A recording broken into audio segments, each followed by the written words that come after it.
Mtazamaji, ni Jumatano tarehe 22 Novemba mwaka wa 2023. Karibu kwenye taarifa za Kirk Machweo mtazamaji, vile tufuatilie moja kwa moja kupitia mitandao yetu ya kijamii Facebook na YouTube Kirk TV Kenya.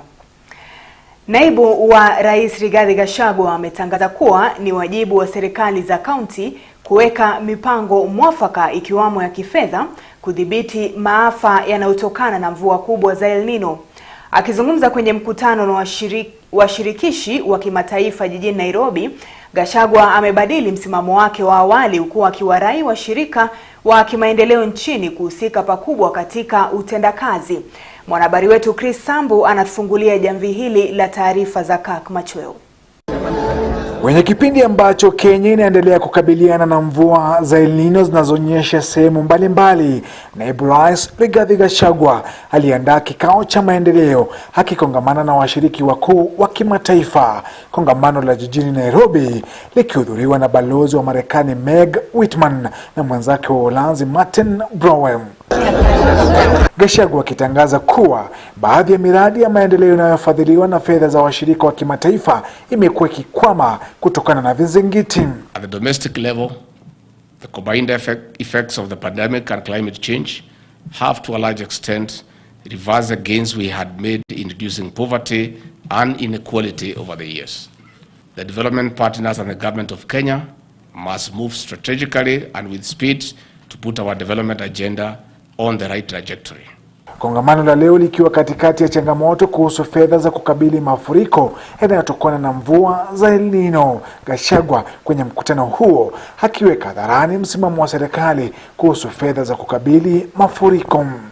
We did appeal to the county governments also to consider channeling funds for this intervention. However, there has been a misconception that some county governments have been waiting for the national government to give them money for this intervention.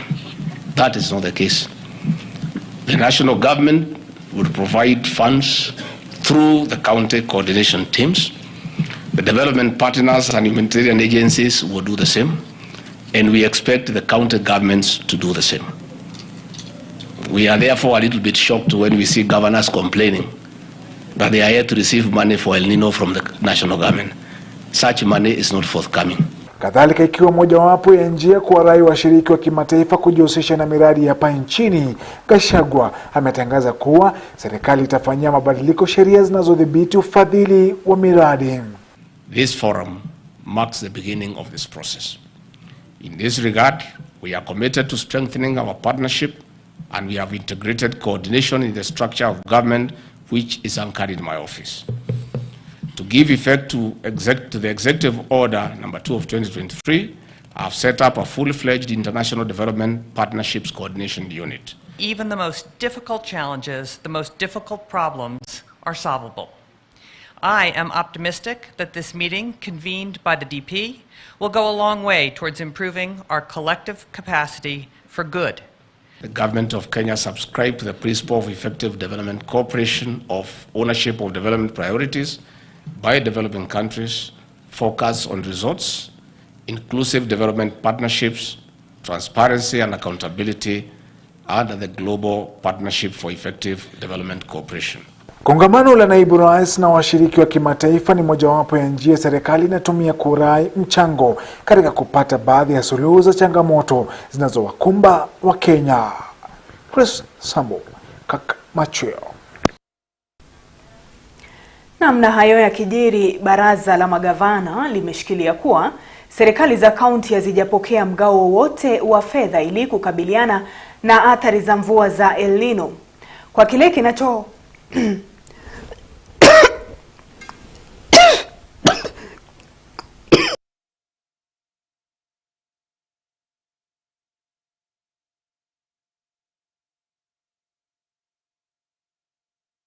kipindi ambacho Kenya inaendelea kukabiliana na mvua za El Nino zinazonyesha sehemu mbalimbali, naibu rais Rigathi Gachagua aliandaa kikao cha maendeleo akikongamana na washiriki wakuu wa kimataifa. Kongamano la jijini Nairobi likihudhuriwa na balozi wa Marekani Meg Whitman na mwenzake wa Uholanzi Martin Brouwer. Gachagua akitangaza kuwa baadhi ya miradi ya maendeleo inayofadhiliwa na fedha za washirika wa kimataifa imekuwa ikikwama kutokana na vizingiti. At the domestic level, the combined effects of the pandemic and climate change have to a large extent reversed the gains we had made in reducing poverty and inequality over the years. The development partners and the government of Kenya must move strategically and with speed to put our development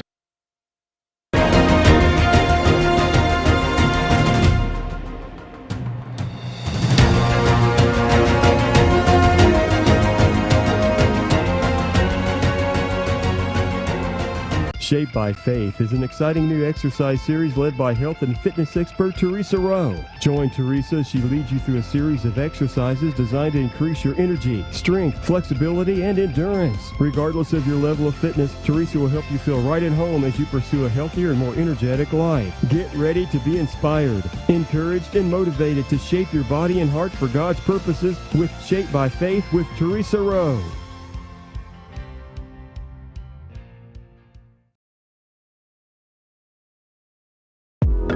John Maxwell once said, "A reader is the one who knows the way, goes the way, and shows the way."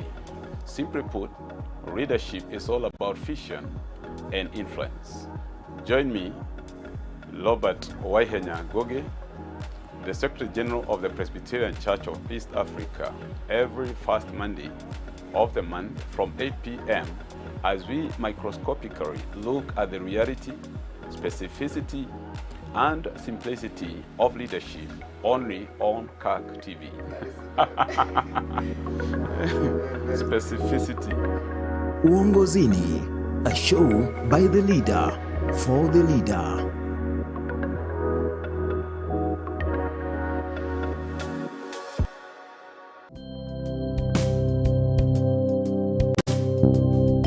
Kwenye makala ya jukwaa la moderator.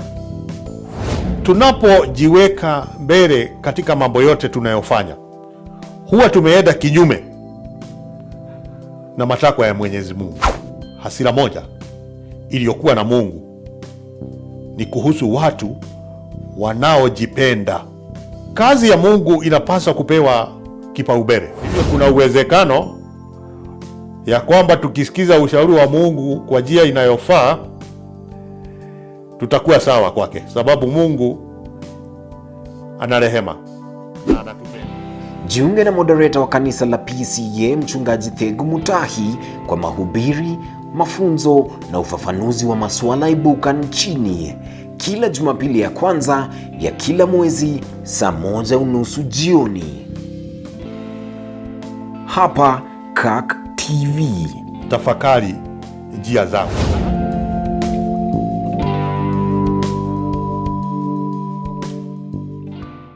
Ushirikiano wa Kirk TV pamoja na T Department unawaletea Tembea na Neno.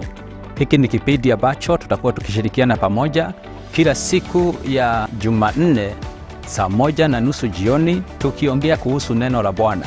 Kuna kusoma neno na pia kuna kulielewa neno. Tukitaka kulielewa neno la Bwana kutoka kitabu cha Mwanzo mpaka Ufunuo, ili kila mmoja wetu tuweze kujua Mungu anasema nini, angetaka tujue nini.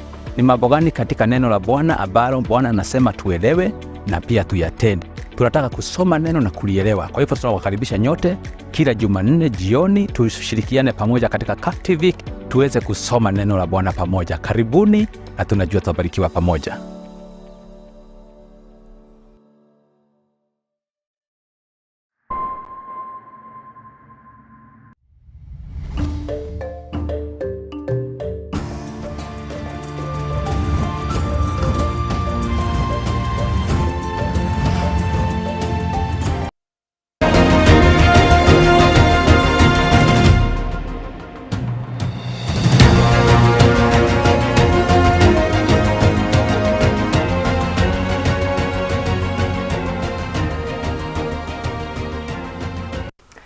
Na mtazamaji, samahani kwa hilo, tuendelee tu kwa taarifa za Kirk Machweo. Hayo yakijiri, baraza la magavana limeshikilia kuwa serikali za kaunti hazijapokea mgao wowote wa fedha ili kukabiliana na athari za mvua za El Nino, kwa kile kinachoonekana kama kumjibu naibu rais Rigathi Gachagua kuhusu matamshi yake ya kuzilaumu baadhi ya kaunti kwa kukosa kujiandaa. Baraza hilo sasa limesema kwamba kufikia sasa kaunti bado zinadai serikali kuu, kwani hazijapokea vikamilifu mgao wa fedha.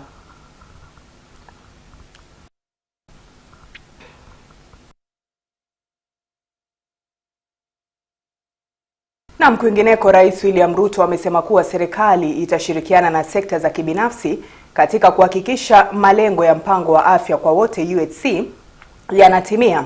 Rais ameongeza kuwa serikali itapiga jeki sekta za kibinafsi za uzalishaji na usambazaji dawa ili kuimarisha sekta hiyo pamoja na ya afya kwa ujumla. Aidha, Ruto amesisitiza kuwa serikali sasa itanunua bidhaa za matibabu ikiwamo dawa kutoka kwa sekta hizo za kibinafsi. Uimarishaji sekta ya afya ukionekana kuwa mojawapo wa ajenda kuu za serikali yake, Rais William Ruto ametilia mkazo umuhimu wa kujumuisha sekta za kibinafsi katika utoaji huduma za afya nchini, ikiwamo uzalishaji wa bidhaa mbalimbali za matibabu.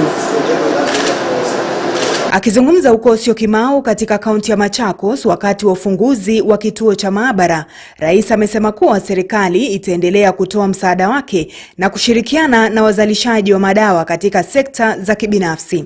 The government will work with the private sector to actualize universal health. We will review the tax regime and cost of doing business in the pharmaceutical sector to make Kenya a regional pharmaceutical manufacturing hub. And as I said, apart from what we will be doing in our special economic zones, apart from ensuring that we prioritize local manufactured commodities in our purchase, we will also continuously work with R&Ds to make sure that we not only supply our medical commodities to Kenya, but we also have a hub around here. Therefore, the lab that we launched today fills the gap of the quality of locally manufactured products in this country. We can only collaborate, we can only complement each other and ensure that we deliver healthcare in the right way in this country. Kulingana na Rais, serikali imetenga ekari 100 kati ya ekari 500 katika ukanda wa uchumi eneo la Thika kwa kampuni za kibinafsi za madawa na bidhaa za matibabu. 100 acres is going to be dedicated to companies that want to manufacture pharmaceutical products and commodities in Kenya. We will shortly be rolling out the infrastructure, roads, water, electricity in that facility. And therefore my offer to companies who want to manufacture in Kenya is going to be concrete and real in the next couple of months. Ni katika hafla hii ambapo Rais William Ruto alisisitiza kuwa serikali yake itaendelea kuimarisha utoaji huduma za afya humu nchini na kuhakikisha Wakenya wanapata huduma hizo ifaavyo kama inavyoashiria mpango wa afya kwa wote UHC. Na polisi hii leo wamewaua washukiwa wawili katika kaunti ya Siaya wanaoaminika kuhusika katika mauaji ya afisa wa polisi aliyekuwa akisafirisha makaratasi ya mtihani wa KCSE katika kaunti hiyo Jumatatu wiki hii. Katika kisa hicho cha Jumatatu, watu hao walimjeruhi afisa mwingine pamoja na walimu. Mwanahabari wetu Washira ana taarifa zaidi. Polisi katika kaunti ya Siaya wamewaua washukiwa wawili wanaoaminika kuhusika katika mauaji ya afisa wa polisi aliyekuwa akisimamia mtihani wa kitaifa wa KCSE siku ya Jumatatu wiki hii. Kamanda wa polisi kaunti ya Siaya Kileti Kemboi amefichua kuwa wawili hao wameuawa kufuatia operesheni ya mashirika ya kijasusi. Tumeangalia ya kwamba hii ni kama a syndicate ambayo they are operating towards maneno ya radicalization, maneno ya terrorism. So ni mzuri tumeangalia sasa kumbe kuna network ya terrorism within Siaya County. Kemboi pia amefichua kuwa bunduki mbili ambazo zilikuwa zimeibwa kutoka kwa maafisa hao wawili zilipatikana kutoka kwa nyumba ya washambuliaji hao. Na through vile tumekundua sasa hiyo, hatutalala mpaka hiyo syndicate yote tuhakikishe kuwa they have been brought to book. Kwa upande wake, naibu kamishna wa kaunti ya Siaya Robert Ngetich amesema kuwa uchunguzi wa awali unaangazia uwezekano wa kuwepo kwa kundi la kigaidi, huku akisema kuwa polisi wanaliwinda kundi hilo. These officers have been busy combing the area, and today they had a breakthrough of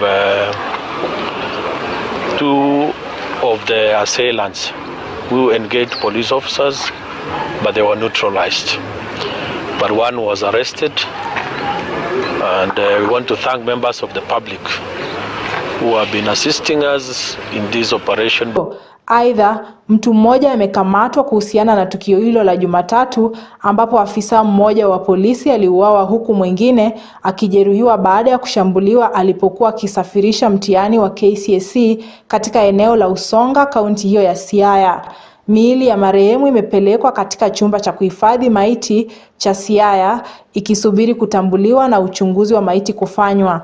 Nikiripotia Kirk Machweo, jina langu ni Valwa. Na haya yakijiri, baraza la magavana limeshikilia kuwa serikali za kaunti hazijapokea mgao wowote wa fedha ili kukabiliana na athari za mvua za El Nino, kwa kile kinachoonekana kama kumjibu naibu rais Rigathi Gachagua kuhusu matamshi yake ya kuzilaumu baadhi ya kaunti kwa kukosa kujiandaa. Baraza hilo sasa limesema kwamba kufikia sasa kaunti bado zinadai serikali kuu, kwani hazijapokea vikamilifu mgao wa fedha wa miezi mitatu iliyopita. Huyu hapa Vincent Kerosi na undani wa taarifa hiyo. Vuta ni kuvuta inaonekana kutokota baina ya serikali kuu na zile za kaunti, swala la mtanziko likiwa jinsi ya kukabiliana na mvua za El Nino zinazoshuhudiwa kote nchini. Baraza la magavana sasa likijitokeza kimasomaso kuikabili kauli ya naibu rais Rigathi Gachagua, ambapo alizivua nguo baadhi ya serikali za kaunti kwa kila alichosema ni kukosa kujiandaa na kuweka rasilimali ya kutosha kukabili athari za mvua za El Nino, licha ya kwamba kaunti zimeshapokezwa mgao wa bilioni 10, swala ambalo magavana hao sasa wanalipinga vikali. To date, we wish to state and clarify that county governments have not received any allocation from the national government to go towards mitigation measures for El Nino. As a matter of fact, counties are owed a total of 62.58 billion from the equitable share that is yet to be disbursed. Hiyo jana akizungumza kule Mombasa, Gachagua alitamka vikali kuhusu kaunti kukosa kujiandaa vya kutosha, haswa kaunti ya Mombasa ikiwa kitovu cha kauli yake, swala ambalo halikumfurahisha gavana Abdul Swamad Sharif Nassir. Ukitaka kujua sifa za mnafiki ni ngapi? Kwanza, akipeana ahadi. Pili, maneno yake huwa ni ya. Tatu, akiaminiwa. Si maneno yangu. Magavana sasa wangependa ushirikiano wa serikali zote mbili kudhibiti athari zinazoonekana waziwazi, watu wapatao 8 wakiripotiwa kufariki kufikia sasa kutokana na mvua za El Nino. All counties are owed 32.76 billion for the month of November. There is no money that any county has been given to respond to the adverse effects of El Nino up to today. And I would know, I have not received. If any governor would have received, I would know. Governors shouldn't be intimidated. They shouldn't be vilified. They should not be pitted against the people. And they should also not be pitted against each other. Hayo yakijiri, usafiri katika barabara kuu ya Garissa kuelekea Nairobi umetatizika mchana wa leo, mamia ya wasafiri wakilazimika kusitisha safari kwa muda wa saa 8 baada ya sehemu 3 za barabara hiyo kusombwa na maji kufuatia mvua kubwa inayoshuhudiwa katika kaunti ya Tana River na ukanda wa kaskazini mashariki. Sasa hii mimi nimewacha kazi yangu, nimekuja kutoka Garissa kuchukua watoto sababu nimepigiwa simu nimeambiwa wamekwama hapa. So tafadhalini, hii mvua inaonekana si ya leo wala kesho. Hii imepiga sasa, hii ni wiki ya pili. Tafadhalini tusaidiwe upande hiyo. Vincent Kerosi, Kirk Machweo. Haya.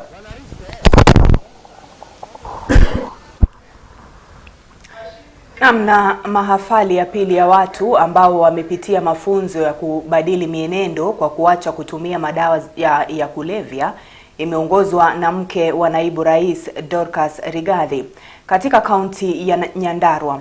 Mmoja waliorekebika akiwa mtangazaji mkuu wa masuala ya kisiasa Johana Chacha aliyefutwa kazi kwa sababu ya ulevi. Vivian Oresha na mengi zaidi. Hafali hiyo ya wanaume 132 imewaleta pamoja kutoka walikosomea katika kaunti ya Kiambu, Marilyn Wellness Center na Ask Showgrounds kaunti ya Nairobi. Akiongoza hafla hiyo, mchungaji Dorcas amesema kuwa wanaume hao ndio waendeshaji wa uchumi ya taifa. The graduates today are entering the final phase of their rehabilitation program that involves skilling them in readiness for the job market and entrepreneurship. Chacha ambaye ndoto yake ya utangazaji ilikatizwa na ulevi alikuwa akifanya kazi katika chumba cha habari cha KTN baadaye K24. Sasa hivi Chacha ameahidiwa kazi katika afisi ya mchungaji Dorcas ya kuwashauri wale ambao wamepotelea kwa mihadarati. The KTN reporter, I will employ you in my office.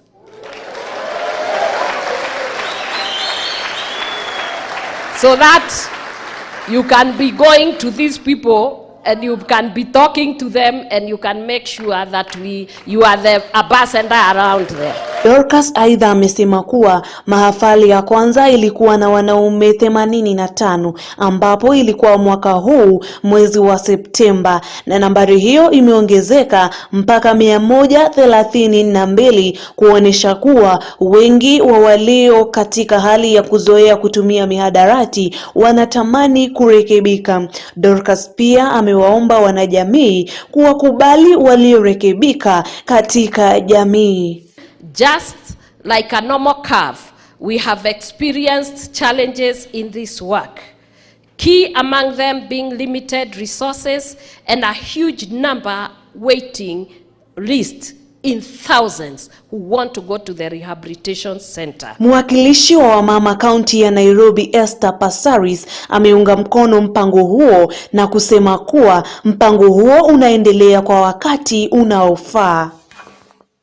And for that, I can only say thank you and God bless you for standing with us. We're not the ones standing with you. You're standing with us because there is no county in Kenya that doesn't have the problem. Na shirika la haki za kibinadamu KNCHR limeonyesha wasiwasi kutokana na mauaji ya kiholela yanayohusishwa na asasi za serikali. Mwenyekiti wa shirika hilo Roslyn Odede amesema kuwa kesi za watu 22 zimeripotiwa kutokana na mauaji hayo ya kiholela, huku kesi za watu 9 zikiripotiwa kuhusiana na kupotea kwa watu kiholela zilizosababishwa na taasisi za serikali. Odeda ameomba serikali ifuatilie kesi hizo, haswa vifo vya kikatili.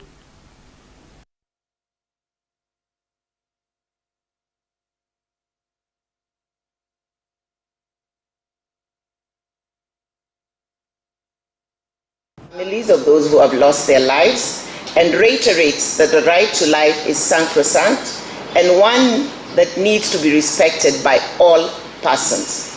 Where it happens, thorough and conclusive investigations need to be carried out.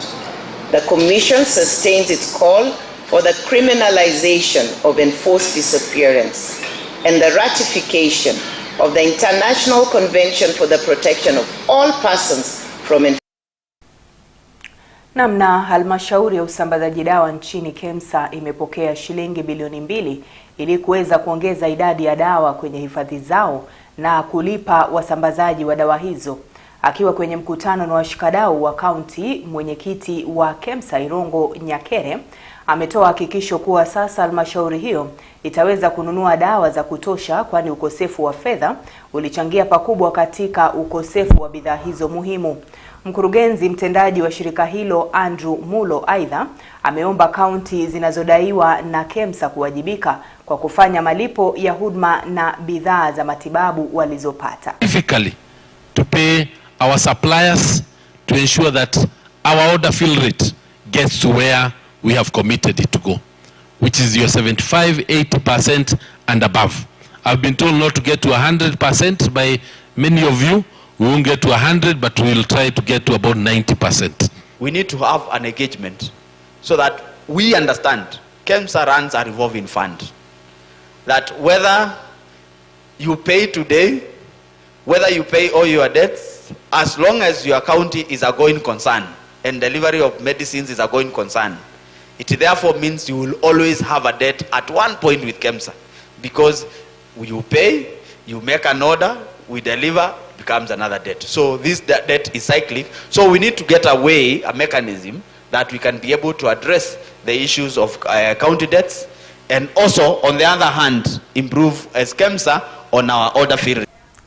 Namna watu kutoka maeneo ya Nyeri, Kirinyaga, Murang'a, Samburu na Laikipia walihudhuria kongamano la kupitia mapendekezo mapya ya sheria za ardhi za mwaka 2023 wametoa malalamishi kuwa sheria hizo hazina uhalisia.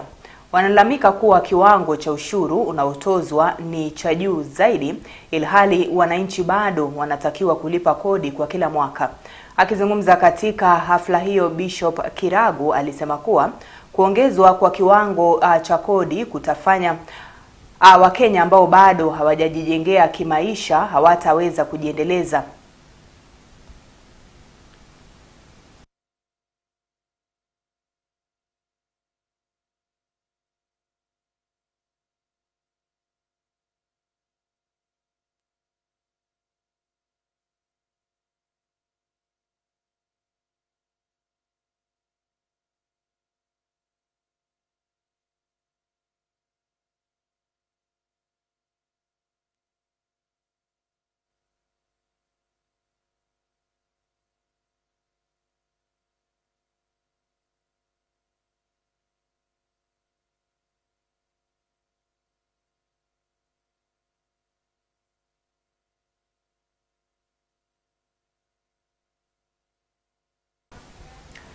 Na mtazamaji, na kwingineko, mwanabiashara anayehusishwa na sakata ya mafuta ya bilioni 17 Anjeri amekosa kujitokeza mbele ya kamati ya bunge kuhusu kawi inayochunguza sakata hiyo. Kulingana na mawakili wa mfanyabiashara huyo, Njeri ni mgonjwa kiasi cha kutoweza kutembea. Hata hivyo, kamati hiyo imetoa tarehe nyingine ya kujitokeza kwake, na kama ataghairi basi kamati hiyo haitakuwa na budi kutoa amri atiwe mbaroni. Is that they said Anjeri is immobile. He says that she's unwell and immobile. Someone who is immobile believe that must be treated, maybe hospitalized. Do you have any supporting documents to support that she's unwell, or even a medical sheet to indicate that she was attended to by this particular doctor who recommended that she could not attend to this particular committee, or just a mere letter from the advocate? Perhaps you shed light on that, because you only read the letter. As far as I am concerned, I think she's a joyrider. A different opinion, Chair. I would also think that it is good we also invite the KPA senior staffs to come and tell us the type of documents they have, whether genuine or whatever they may be. Senior members of KPA. On matter security, I think Anjeri did not mention through the lawyer any issue to do with security in this letter. She talks about immobility. And in any case, the committee is aware that Anjeri went to the DCI on her own. She left, she even did press conferences, and she has not needed any further security to move to all those places, even do press. Na mtazamaji, shukran sana kwa kuungana nami kwenye taarifa hizi. Ni hayo tu tuliokuwa tumekuandalia. Kuwa na usiku mwanana. Jina langu ni Aidah Munzatsi.